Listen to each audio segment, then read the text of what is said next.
Our education system is in a crisis. We're experiencing a tremendous shortage in all of our personnel, but amazingly teachers. It is exhausting. Very hard to make ends meet.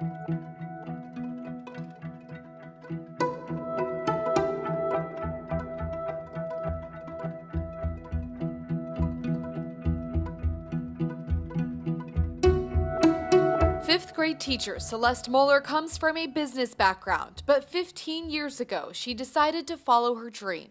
I always felt like a calling to teach and help others and lead. And when she started teaching in St. Tammany Parish, she had what many considered a plum job, teaching in one of the state's most successful districts. When I came in 2002 to transfer fair, I was coming from out of state, it was like 300 people for 10 jobs. Times have changed. That is not the case anymore. We have 92 teaching vacancies. We haven't even gotten to the retirees. The retirees, we won't know those until May. These are current positions. We're seeing numbers that we've never seen before. Frank Jabbia is the St. Tammany Parish School Superintendent. There's a lot of employees that, if given the opportunity to retire, if they're of age or of years, they're taking advantage of that right now because there's a lot of pressure. There's a whole lot of pressure on teachers right now. The pandemic led to more unexpected teacher absences. They're having to sometimes split classes. We've come up with a way to reimburse our teachers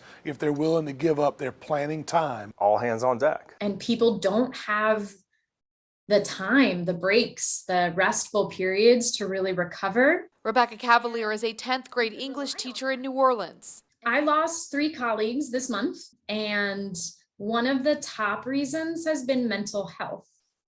I feel that we've been in survival mode. We have the teacher plate and it keeps getting piled on. Former high school teacher and current president of the St. Tammany Federation of Teachers, Brant Osborne, says one ongoing issue is too much government interference. There are so many problems with education.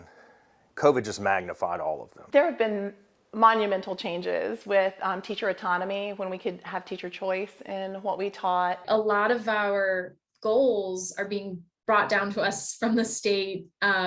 We have to reach certain benchmarks, even when those benchmarks make no sense for the students that are right in front of us. They need to stop treating it like a business model. This is not a business model. These are children. I think if teachers would be a lot more willing to put up with the mess if the pay was a little bit better. James Soul left the teaching profession this year for a job in sales. When I had my first son and my wife was staying at home, we were on public assistance with WIC.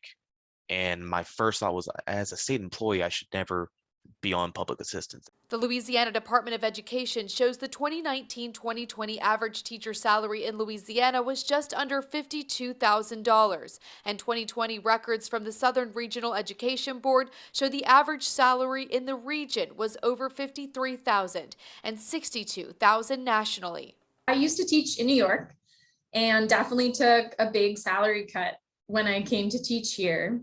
And I'd love to say that the cost of living is much less, but it's really not. You're seeing the same rate of pay that you made 15 years ago. Some people would look at that and say, why would you ever? And college students may be asking that same question. Nationally, the ratio of job openings to hires has reached new lows. According to the National Education Association, there are currently 0.57 hires to every job opening. The colleges and universities are all telling us the students are just not there. Because they're seeing people that are miserable, overworked, underpaid, and they're just saying, I don't want that for myself. This is really an urgent matter for us. Commissioner of Higher Education, Dr. Kim Hunter-Reed, has a task force looking at the challenges with recruitment and retention of teachers. So we see, as we had pre-pandemic, less students enrolling in colleges of education, less students completing, and an exodus from the classroom. She says there are solutions. One, bring retired teachers back into the classroom.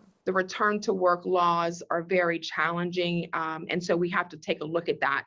But several people have said if we want a surge solution, that is the place to go. Try to get retired teachers back. They can continue to receive their retirement plan, but also earn a salary. Governor John Bel Edwards is proposing a teacher pay raise of $1,500 for K-12 teachers and $750 for school support staff. We've got to do more. I think Governor Edwards is taking a step forward.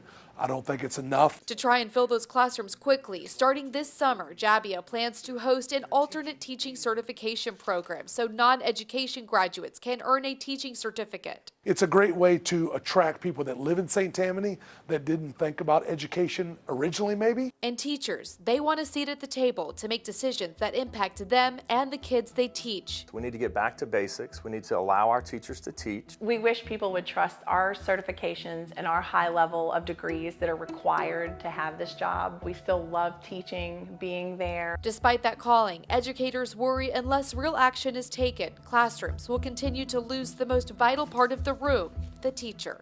Erica Verando, Eyewitness News.